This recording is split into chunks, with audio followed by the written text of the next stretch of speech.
형제들이여, 이제 내가 여러분에게 전한 복음을 되새겨 드리려고 합니다. 여러분은 이 복음을 전해받았고 또한 그 안에 서 있습니다. 만일 여러분이 내가 여러분에게 전한 그 말씀을 굳게 잡고 헛되이 믿지 않았다면 여러분은 그 복음으로 구원을 받습니다. 내가 전해받은 가장 중요한 것을 여러분에게 전했습니다. 그것은 그리스도께서 성경의 말씀대로 우리 죄를 위해 죽으시고 장사되셨다가 성경의 말씀대로 3일째 되던 날 다시 살리심을 받아 게바에게 나타나시고 그 다음으로 12제자에게 그 후 500명이 넘는 형제들에게 동시에 나타나셨으니 그 가운데 대부분이 지금도 살아있고 어떤 사람들은 잠들었습니다. 그 후에 야보고에게 나타나셨고 그 다음으로 모든 사도들에게 마지막으로 다리 차지 못한 채 태어난 사람과 같은 내게도 나타나셨습니다. 나는 사도들 가운데 가장 작은 사람이요 사도라 불릴 자격도 없는 사람입니다. 이는 내가 하나님의 교회를 핍박했기 때문입니다. 그러나 오늘날 내가 나 된 것은 하나님의 은혜로 된 것입니다. 내게 주신 그분의 은혜가 헛되지 않아 내가 어느 사도보다 더 많이 수고했습니다. 그러나 이것은 내가 한 것이 아니요 오직 나와 함께 하신 하나님의 은혜로 한 것입니다. 그러므로 나나 그들이나 우리가 이렇게 복음을 전파하고 있으며 여러분도 이렇게 믿었습니다. 그리스도가 죽은 사람들 가운데서 살아나셨다고 전파되고 있는데 왜 여러분 가운데 어떤 이들은 죽은 사람의 부활이 없다고 합니까? 죽은 사람의 부활이 없다면 그리스도께서도 다시 살리심을 받지 못하셨을 것입니다. 만일 그리스도께서 살리심을 받지 못했다면 우리가 전파하는 것도 헛되고 또 여러분의 믿음도 헛되며 또 우리가 하나님의 거짓 증인으로 드러날 것입니다. 만일 죽은 사람들이 다시 살지 못한다면 하나님께서 그리스도를 살리시지 않으셨을 것입니다. 만일 죽은 사람들이 다시 살지 못한다면 그리스도께서도 살리심을 받지 못하셨을 것입니다.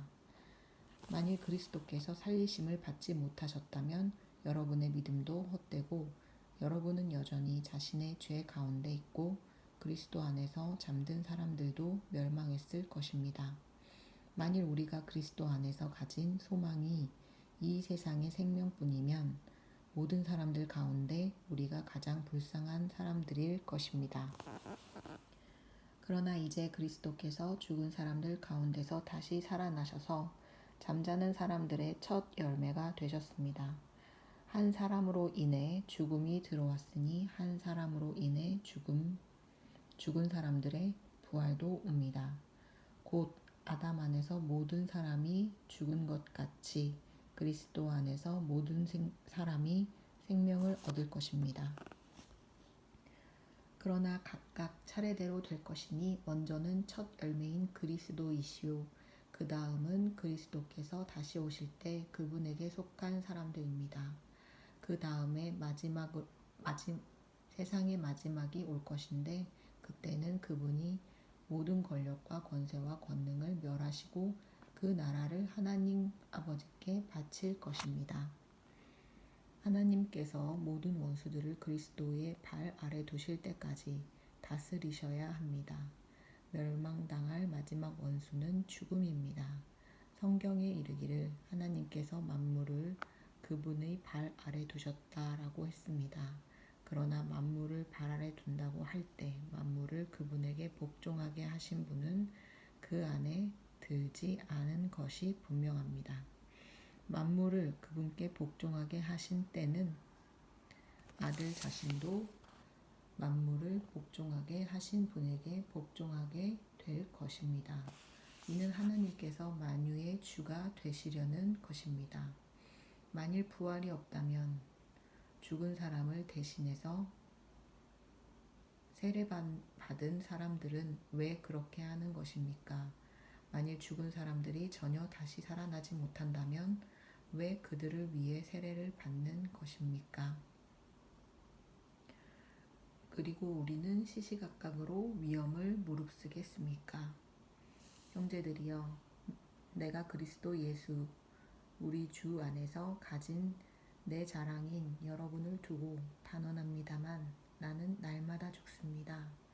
만일 내가 에베소에서 인간적인 동기로 맹수들과 싸웠다면 내게 무슨 유익이 있겠습니까? 만일 죽은 사람들이 살아나지 못한다면 내일 죽을 것이니 곧 먹고 마시자 라고 할 것입니다. 속지 마십시오. 나쁜 친구들이 좋은 습관을 망쳐버립니다. 정신을 똑바로 차리고 죄를 짓지 마십시오. 하나님을 알지 못하는 사람들이 있으므로 여러분을 부끄럽게 하기 위해 내가 이런 말을 합니다. 그러나 어떤 사람은 죽은 사람들이 어떻게 살아나며 어떤 몸으로 옵니까? 라고 물을 것입니다. 어리석은 사람이여, 당신이 뿌리는 씨가 죽지 않고서는 살아날 수 없습니다. 당신이 뿌리는 것은 장차 생겨날 몸, 그 자체가 아니라 밀이나 다른 곡식이든지 다만 씨앗을 뿌리는 것입니다. 그러나 하나님께서는 뜻하시는 대로 그 씨에 몸을 주십니다. 곧 각각의 씨에 각기 고유한 몸을 주십니다. 모든 육체가 다 같은 육체가 아닙니다. 사람의 육체가 다르고 짐승의 육체가 다르고 새의 육체가 다르고 물고기의 육체가 다릅니다. 또 하늘에 속한 몸들이 있고 땅에 속한 몸들이 있습니다. 그러나 하늘에 속한 몸들의 영광이 다르고 땅에 속한 몸들의 영광이 다릅니다. 해의 영광이 다르고 달의 영광이 다르고 별들의 영광이 다릅니다. 별과 별의 영광이 서로 다릅니다. 죽은 사람들의 부활도 이와 같습니다. 썩을 몸으로 묻히지만 썩지 않을 것으로 살아납니다. 비천한 가운데 묻히지만 영광 가운데 살아납니다. 약한 사람으로 묻히지만 강한 사람으로 살아납니다. 자연의 몸으로 묻히지만 영적인 몸으로 살아납니다. 자연의 몸이 있다면 영적인 몸도 있습니다. 기록되기를 첫사람 아담은 생명이 있는 영이 됐다라고 한 것처럼 마지막 아담은 생명을 주는 영이 됐습니다. 그러나 신령한 것이 먼저가 아니라 자연에 속한 것이 먼저이며 그 다음이 신령한 것입니다. 첫 사람은 땅에서 났으므로 흙에 속한 사람이나 둘째 사람은 하늘에서 왔습니다. 그 흙에 속한 사람과 같이 저 흙에 속한 사람들도 그러하고 그 하늘에 속한 사람과 같이 저 하늘에 속한 사람들도 그러합니다. 우리가 흙에 속한 사람의 형상을 입은 것처럼 또한 우리는 하늘에 속한 사람의 형상을 입을 것입니다. 형제들이여, 내가 말하고자 하는 것은 이것입니다. 곧 살과 피는 하나님 나라를 이어받을 수 없고 썩을 것은 썩지 않을 것을 이어받을 수 없습니다. 보십시오. 내가 여러분에게 비밀을 말합니다. 우리는 다 죽지 않고 모두 변화할 것입니다. 마지막 나팔 소리에 순식간에 다 그렇게 될 것입니다.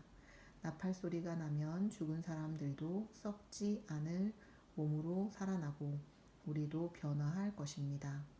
이 썩을 몸이 썩지 않을 것을 입어야 하고 이 죽을 몸이 죽지 않을 것을 입어야 합니다. 이 썩을 몸이 썩지 않을 것을 입고 이 죽을 몸이 죽지 않을 것을 입을 때는 기록돼 있는 이 말씀이 이루어질 것입니다. 사망이 삼켜져 승리를 얻었도다. 사망아, 내 승리가 어디 있느냐? 사망아, 내 독침이 어디 있느냐? 사망의 독침은 죄요, 죄의 권세는 율법입니다. 그러나 우리 주 예수 그리스도를 통해 우리에게 승리를 주시는 하나님께 감사를 드립니다.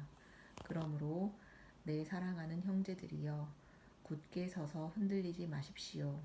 여러분의 수고가 주 안에서 헛되지 않음을 알고 항상 주의 일에 더 더욱 힘쓰는 사람들이 되십시오.